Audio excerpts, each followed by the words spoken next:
काली काली महाकाली कालिके पापहारिणी धर्ममोक्षप्रदे देवी गुह्यकाली नमोऽस्तुते। संग्रामे विजयं देहि धनं देहि सदा गृहे धर्मकामार्थसम्पत्तिं देहि काली नमोऽस्तुते।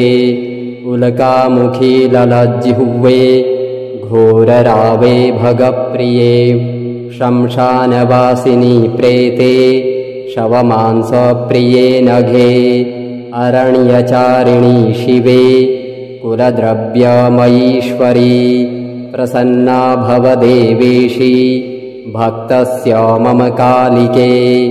शुभानि सन्तु कौलानां नश्यन्तु द्वेषकारकाः निन्दाकराक्षयं पान्तु ये च हास्य प्रकुर्वते। ये द्विष्वन्ति जुगुप्सन्ते ये निन्दन्ति हसन्ति ये सूयन्ते च शङ्कन्ते मिथ्येति प्रवदन्ति ये ते डाकिनी मुखे यान्तु सदा रसूतबान्धवाः। पिबत्वं शोणितं तस्य चामुण्डा मांसमत्तु च आस्थीनि चर्वयन्त्वस्य योगिनी भैरवी गणाः। या निन्दागमतत्रन्त्रादौ या शक्तिषु कुलेषु या कुलमार्गेषु या निन्दा तव कालिके। त्वन्निन्दाकारिणां शास्त्री त्वमेव परमेश्वरी। न वेदं न तपोदानं नोपवासादिकं व्रतं चान्द्रायणादिकृच्छं च न किञ्चिन्मानयाम्यहम्। काली काली महाकाली कालिके पापहारिणी धर्ममोक्षप्रदे देवी गुह्यकाली नमोऽस्तुते। संग्रामे विजयं देहि धनं देहि सदा गृहे धर्मकामार्थसम्पत्तिं देहि काली नमोऽस्तुते। उल्कामुखी ललज्जिह्वे घोररावे भगप्रिये शमशानवासिनी प्रेते शवमांसप्रिये नघे अरण्यचारिणी शिवे कुलद्रव्यमयीश्वरी प्रसन्ना भव देवेशी भक्तस्य मम कालिके। शुभानि सन्तु कौलानां नश्यन्तु द्वेषकारकाः निन्दाकराक्षयं पान्तु ये च हास्य प्रकुर्वते।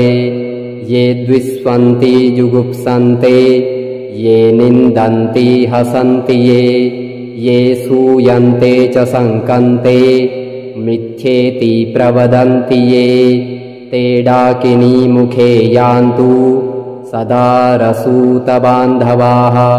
पिबत्वं शोणितं तस्य चामुण्डा मांसमत्तु च आस्थीनि चर्वयन्त्वस्य योगिनी भैरवी गणाः। या निन्दागमतत्रन्त्रादौ या शक्तिषु कुलेषु या कुलमार्गेषु या निन्दा तव कालिके। त्वन्निन्दाकारिणां शास्त्री त्वमेव परमेश्वरी। न वेदं न तपोदानं नोपवासादिकं व्रतं चान्द्रायणादिकृच्छं च न किञ्चिन्मानयाम्यहम्।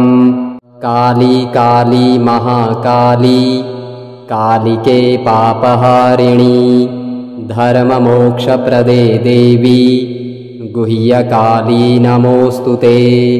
संग्रामे विजयं देहि धनं देहि सदा गृहे धर्मकामार्थसम्पत्तिं देहि काली नमोऽस्तुते। उल्कामुखी ललज्जिह्वे घोररावे भगप्रिये शमशानवासिनी प्रेते शवमांसप्रिये नघे अरण्यचारिणी शिवे कुलद्रव्यमयीश्वरी प्रसन्ना भव देवेशी भक्तस्य मम कालिके शुभानि सन्तु कौलानां नश्यन्तु द्वेषकारकाः निन्दाकराक्षयं पान्तु ये च हास्य प्रकुर्वते ये द्विष्वन्ति जुगुप्सन्ते ये निन्दन्ति हसन्ति ये सूयन्ते च शङ्कन्ते मिथ्येति प्रवदन्ति ये ते डाकिनी मुखे यान्तु सदा रसूतबान्धवाः पिबत्वं शोणितं तस्य चामुण्डा मांसमत्तु च आस्थीनि चर्वयन्त्वस्य योगिनी भैरवीगणाः या निन्दागमतत्रन्त्रादौ या शक्तिषु कुलेषु या कुलमार्गेषु या निन्दा तव कालिके त्वन्निन्दाकारिणां शास्त्री त्वमेव परमेश्वरी न वेदं न तपोदानं नोपवासादिकं व्रतं चान्द्रायणादिकृच्छं च न किञ्चिन्मानयाम्यहम् काली काली महाकाली कालिके पापहारिणी धर्ममोक्षप्रदे देवी गुह्यकाली नमोऽस्तु ते संग्रामे विजयं देहि धनं देहि सदा गृहे धर्मकामार्थसम्पत्तिं देहि काली नमोऽस्तु ते उल्कामुखी ललज्जिह्वे घोररावे भगप्रिये शमशानवासिनी प्रेते शवमांसप्रिये नघे अरण्यचारिणी शिवे कुलद्रव्यमयीश्वरी प्रसन्ना भव देवेशी भक्तस्य मम कालिके शुभानि सन्तु कौलानां नश्यन्तु द्वेषकारकाः निन्दाकराक्षयं पान्तु ये च हास्य प्रकुर्वते ये द्विष्वन्ति जुगुप्सन्ते ये निन्दन्ति हसन्ति ये सूयन्ते च शङ्कन्ते मिथ्येति प्रवदन्ति ये ते डाकिनी मुखे यान्तु सदा रसूतबान्धवाः पिबत्वं शोणितं तस्य चामुण्डा मांसमत्तु च आस्थीनि चर्वयन्त्वस्य योगिनी भैरवीगणाः या निन्दागमतत्रन्त्रादौ या शक्तिषु कुलेषु या कुलमार्गेषु या निन्दा तव कालिके त्वन्निन्दाकारिणां शास्त्री त्वमेव परमेश्वरी न वेदं न तपोदानं नोपवासादिकं व्रतं चान्द्रायणादिकृच्छं च न किञ्चिन्मानयाम्यहम् काली काली महाकाली कालिके पापहारिणी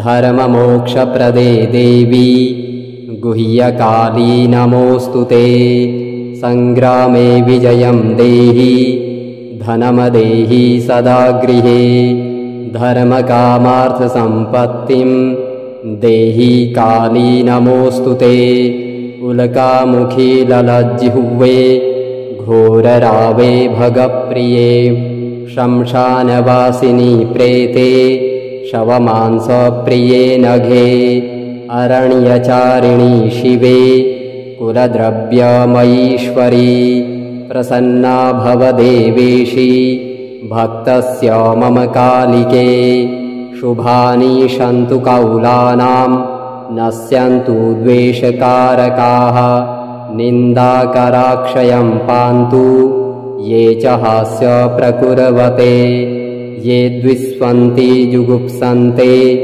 ये निन्दन्ति हसन्ति ये सूयन्ते च शङ्कन्ते मिथ्येति प्रवदन्ति ये ते डाकिनी मुखे यान्तु सदा रसूतबान्धवाः पिबत्वं शोणितं तस्य चामुण्डा मांसमत्तु च आस्थीनी चर्वयन्त्वस्य योगिनी भैरवीगणाः या निन्दागमतत्रन्त्रादौ या शक्तिषु कुलेषु या कुलमार्गेषु या निन्दा तव कालिके त्वन्निन्दाकारिणां शास्त्री त्वमेव परमेश्वरी न वेदं न तपोदानं नोपवासादिकं व्रतं चान्द्रायणादिकृच्छं च न